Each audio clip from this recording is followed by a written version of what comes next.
it would in practice mean taking sides in the conflict. It is unlikely that the Security Council would take any of these decisions. Firstly, we know that the Security Council is and continues to be, has been and continues to be divided. Secondly, the situation in Syria would not allow for these objectives to be reached through intervention. Also, the consequences most probably could be the same as in the worst case scenario I mentioned. Many comparisons are made with Libya, but the situation is very different, and it is hard to see that the conditions for a successful intervention in Syria exist. The prolongation of the brutal conflict has forced many to argue for humanitarian corridors or no-fly zones. However, it's difficult to see, if not impossible, how these could be created without military intervention under some guise. The lack of a united and robust Security Council line of action has encouraged some actors to resort to covert external intervention with money, with arms, and even personnel on both sides of the conflict. The third and most desirable scenario is a political solution has to be found for a transition process and reconstruction to begin. And even in this scenario, the wounds will be there, and it will take a lot of effort and time to stabilize the country. The absolute precondition for this scenario is a ceasefire and ending the violence by all sides. This scenario is viable, but we have already seen that it is difficult to carry it out. It's to be able to be implemented, it needs the unanimous, resolute and unequivocal action in the form of a resolution and message of the UN Security Council. It could and should include other measures in accordance with the Charter of the UN, which allow the UN Security Council to decide on other measures as well, which include notably sanctions and an arms embargo. The attainment of a political solution also requires more unity of the Syrian opposition and more clarity in their political agenda. At the moment, the opposition is comprised of estimated more than 80 groups inside and outside Syria.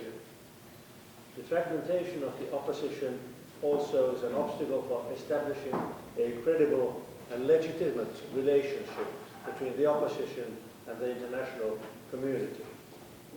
There have been indications that the various opposition groups could come closer to each other, but a major challenge still remains in how to create closer cooperation with the opposition groups inside Syria. As the conflict continues, those who use arms tend to have the stronger voice. The international community has acted in many tracks in order to end the crisis in Syria. One of these tracks is the group of Friends of the Syrian People.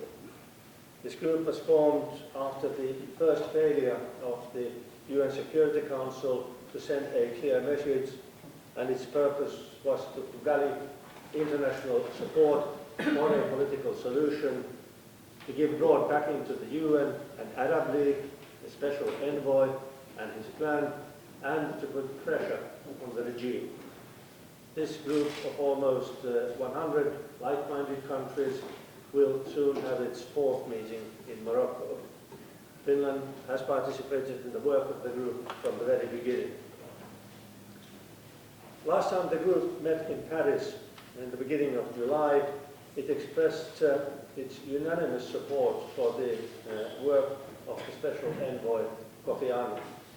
It also encouraged the Syrian opposition to present a united front as a credible alternative to the current regime and to continue focusing on their common objectives. The group demanded that the UN Security Council must take intensified actions in order to solve the situation in Syria. At the meeting, I spoke on behalf of the Nordic and Baltic countries, underlining that for Kofi Annan to succeed, the international community has to stand united. And this demand is still the same, only the name of the Special Envoy has now changed. The six-point plan of the UN Security Council is still in principle valid and probably the best way to proceed, even though it has become obviously progressively more difficult to achieve as the violence continues. Finland has also been active in the EU regarding the Syrian crisis.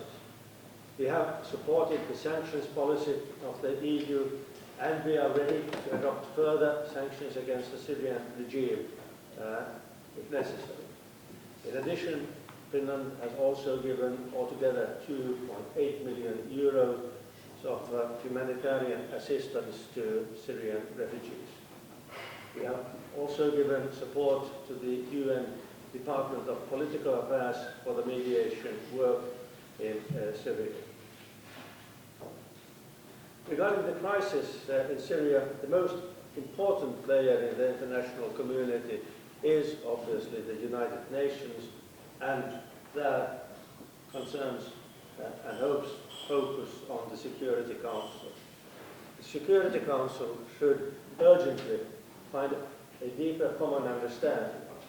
Serious efforts have been made for reaching this goal, for example, within the contact group, which met in Geneva at the end of June. However, these efforts have unfortunately not resulted in any robust and meaningful common action in the Security Council. For the work of the new Special Envoy, Lahda Brahimi, to succeed, he needs broad and full support from all Security Council members.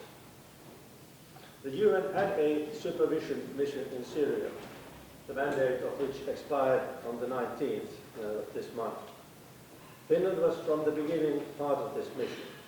We had 10 military observers there, and during the two-week liquidation period of the mission, we will still have one military expert in the operation at the request of the UN. It is very regrettable that the supervision mission was not able to implement its mandate. But it is important and necessary for the UN to have a presence in Syria. Even the much too weak presence that was there had some calming effect, and every life saved through the presence of the UN observers has been worth the effort. But on the other side, we have not been able to prevent the continuous escalation of the violence, and we have seen almost 20, or more than 20,000 deaths already. The UN Security Council has approved the establishment of a political office in Damascus, and the UN can still get information directly on the spot. And this will also help in preparing the international community support for that transition phase. Most importantly, the assistance of the UN will be definitely needed in any post-conflict phase in the country.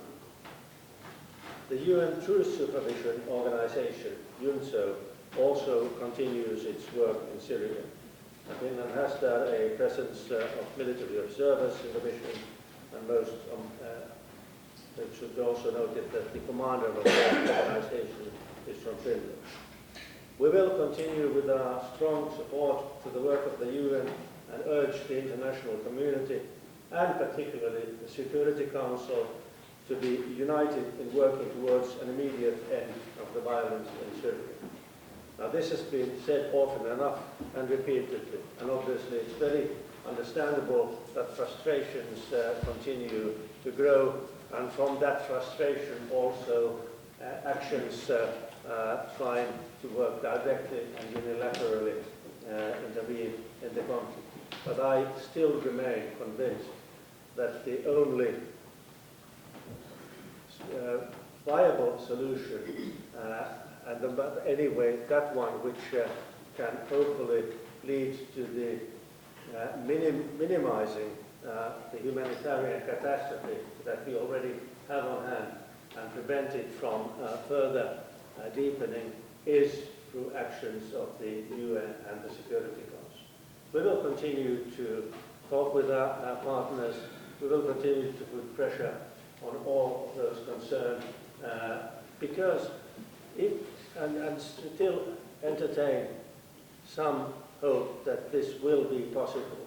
The main reason being that if we look at the alternatives, and particularly if we look at the worst case scenario of a sectarian war conflict engulfing the whole region, this cannot be in any of the Security Council member states' interest. So we continue to work for reason to prevail and for the UN to be able to take its responsibilities. Thank you.